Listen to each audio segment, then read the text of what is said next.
സിലിക്കോണിൻ്റെ ബോക്സാണ്. എനിക്ക് കടയിൽ കണ്ടപ്പോൾ ഇഷ്ടപ്പെട്ടു, അത് ഞാൻ വാങ്ങിച്ചതാണ്. പൊട്ടിച്ച് നോക്കാം ഗൈസ്. ഇനി പൊട്ടിക്കാനൊക്കെ അറിയാം, ഞാൻ അങ്ങനെ വരച്ച് കയറി പൊട്ടിച്ചിട്ടുണ്ട്. പിന്നെയാണ് നമ്മുടെ ബോക്സ് ഇപ്പോൾ കാൽക്കുലേറ്റർ ഉണ്ടെന്ന് അറിഞ്ഞത്. അപ്പോൾ അതെ ഇവിടെയാണ് കാൽക്കുലേറ്റർ. ഇവിടെ കട്ടറൊക്കെ തുറക്കാൻ പറ്റും. പിന്നെ ഇതാണ് കാൽക്കുലേറ്റർ, സ്ക്വയർ ഉണ്ട് കണ്ടോ. അപ്പോൾ അതാണ് കാൽക്കുലേറ്റർ. എൻ്റെ കാൽക്കുലേറ്റർ വർക്കാവട്ടോ, നിങ്ങൾക്ക് ഞാൻ കാണിച്ചു തരാം.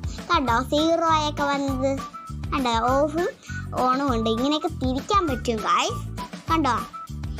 പിന്നെ എൻ്റെ ഒരു ഇവിടെ വേസ്റ്റ് കളയാൻ പറ്റും. പിന്നെ എൻ്റെ അടുത്ത ടിഫിൻ ബോക്സാണ് കണ്ടോ, ബാർബീൻ്റെ ടിഫിൻ ബോക്സാണ് കണ്ടോ. ഇതിനകത്ത് ഫോർക്ക് ഉണ്ട് കണ്ടോ, ഒരു സ്പൂൺ പത്ത് ഫോർക്ക്. ഞാൻ തിന്നു മാറി. പിന്നെ അടച്ചു വെച്ചു ഇങ്ങനെ. പിന്നെയാണ് നമ്മുടെ ബാർബി ഒക്കെ ഉണ്ട്. പിന്നെ എൻ്റെ കുപ്പിയാണ്, നല്ല ബാർബീൻ്റെ കുട്ടികളുടെയൊക്കെ കുപ്പിയാണ്. എൻ്റെ